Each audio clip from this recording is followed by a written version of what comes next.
Hello, Coffee Guy here. Welcome back to those of you who have previously watched my last two videos, and a massive welcome to those of you who are new to this channel.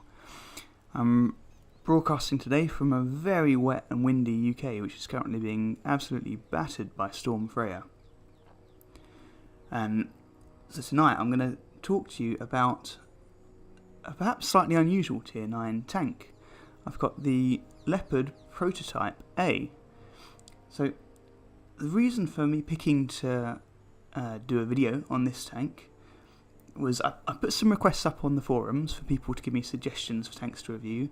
I got a lot of tips to maybe look at some of the new French heavies, but I haven't been researching down that line at the moment. I haven't got many of them unlocked. And one that I am currently working on is the Leopard.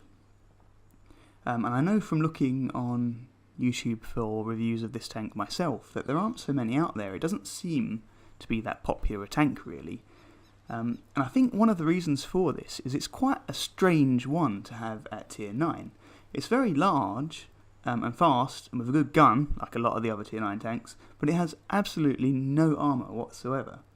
So this is quite an interesting question, or at least it seems like it to me, because Germany, massive reputation for producing some of the best tanks in the world.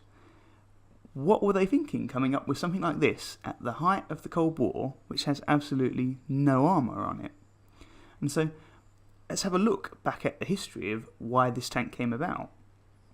So it was really intended to replace tanks like the M47 and M48 Patton in the early 1960s in response to a range of new Soviet heavies coming out. And you have to remember at this time Germany was divided into East and West, and so this is a West German tank. At that point they had been given the green light from NATO to really start rearming, and that was quite a big thing after World War II because Germany had traditionally been the enemy, but they were very much a cornerstone of NATO's defence against Soviet Russia at the start of the 1960s. And so what they were trying to do was quickly build up their main battle tank fleet.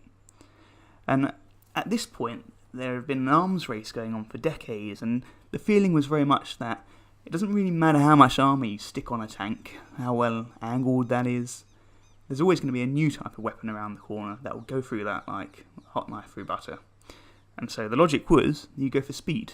You go for speed and a good gun, and you use that as your defence against this heavy armour.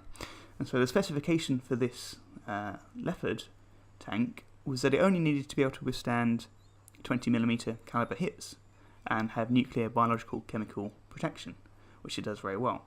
And it was designed from the start to house the latest British L1A3 rifled gun, 105mm. And so that is how you get this tank.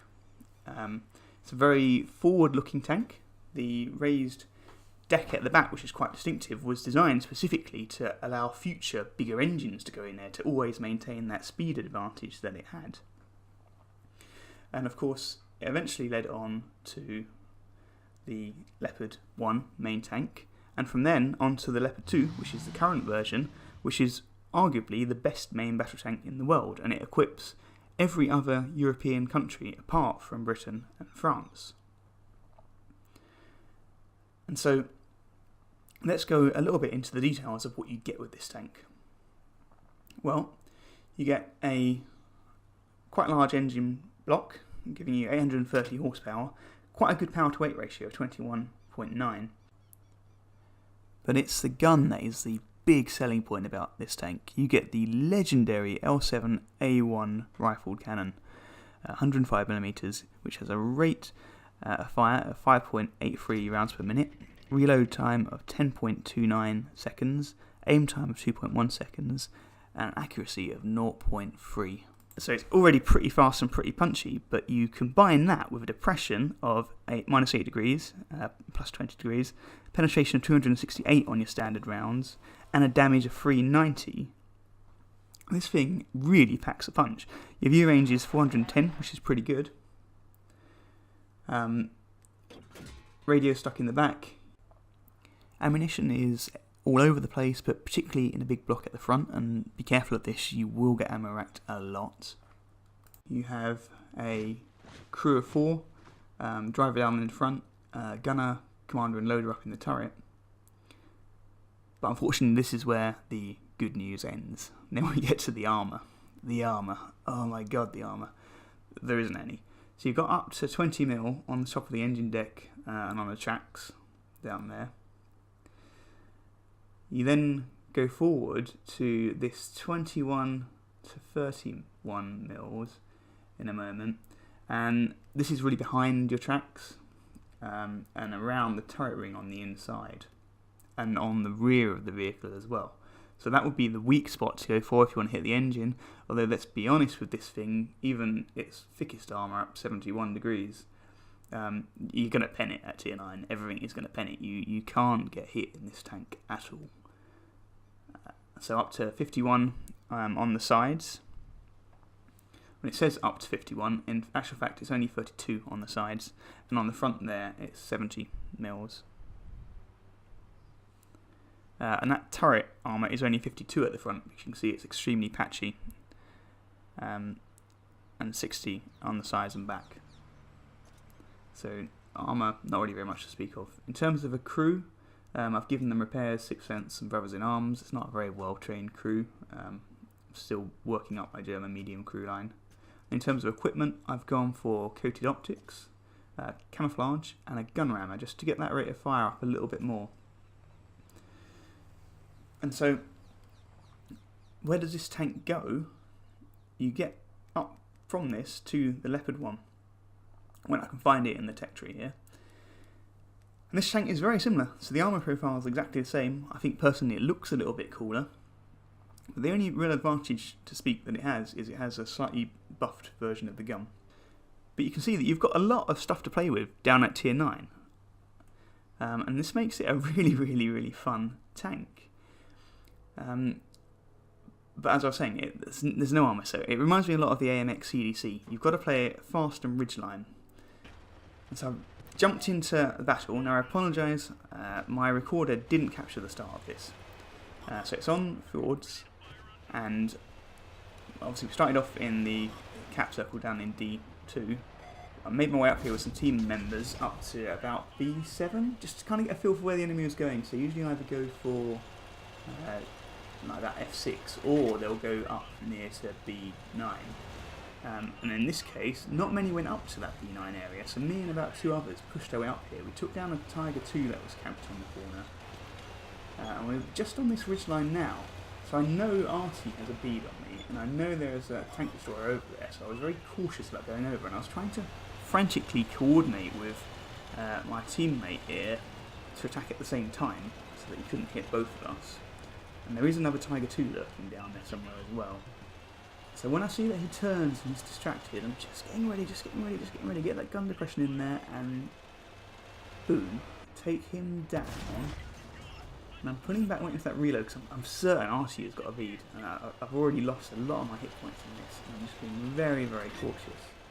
But unfortunately, he gets my teammate in a minute, and I'm trying to go for the front of that turret, because that flat little bit right around the gun is technically a bit thinner, but I'm just hitting the mantler at the bottom of the gun. I'm not going through. Got another shot ready off the corner. Yeah. At this point I'm getting incredibly frustrated because our team has dropped like flies down to 3, and I'm thinking, yeah, this is going to be a loss. But I finally get one through him, and I'm thinking, right, do I rush down to their base, try and take out Artie? And I'm sure they've got a tank destroyer camped down there. And it turns out in hindsight that's not where he was at all. But I was a bit worried at this point, and so I thought, right, what I'll try and do is I'll go and help my ally over in the middle of the map. So I'm trying to let them know that I'm on my way at the moment. And again, this is where you see the other advantage of this tank, that speed and that power to weight. It can really roar down there and catch people off guard. And so I come around the ridge here, I catch this American heavy, putting across, wait for the aim, take him down. Unfortunately I lose my other teammate at this point. So it was pretty tight, and the adrenaline was really rushing at the moment on this game. I'm letting the artillery know, just get behind me, I'll cover you. Rush down here. He wasn't expecting to see me, and I get him, take him out with one here. I'm now thinking, right, where's that last tank destroyer on their team? And this is where I make a massive, absolute screw up. I don't know what I was thinking, but went for the rocks as cover, but quickly realised once I'm behind those rocks that I've got no way out. There's nothing I can do. And it gets pretty frustrating at next. He drops off my radar. So I'm trying to peek around the side here. I'm just hoping, just please show up. Just show up so that I can know where you are. I'm starting to look around here, edgily looking for an escape route, and obviously there aren't any. It's a pretty crap spot for me to put myself in. But I do get a little bit of luck in the moment. There we go, he pops up and simultaneously fires and misses, and RT fires and misses, and so I know this is my chance, and I rush down the hill trying to get him. And then RNG does give a slap in the face and completely misses that shot. And this is where I make my second massive screw up of the game as well. I don't know what I'm thinking. Oh, into the cliff.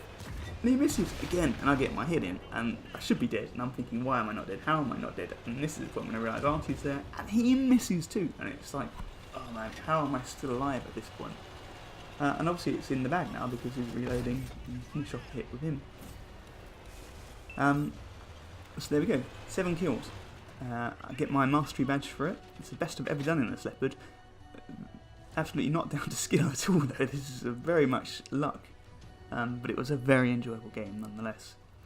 So there we go, the Leopard Prototype. You've got hit points, you can absorb a bit of damage, you want to save until the end of the game. Use your speed and your gun. Hope you enjoyed this video, and I look forward to seeing you next week.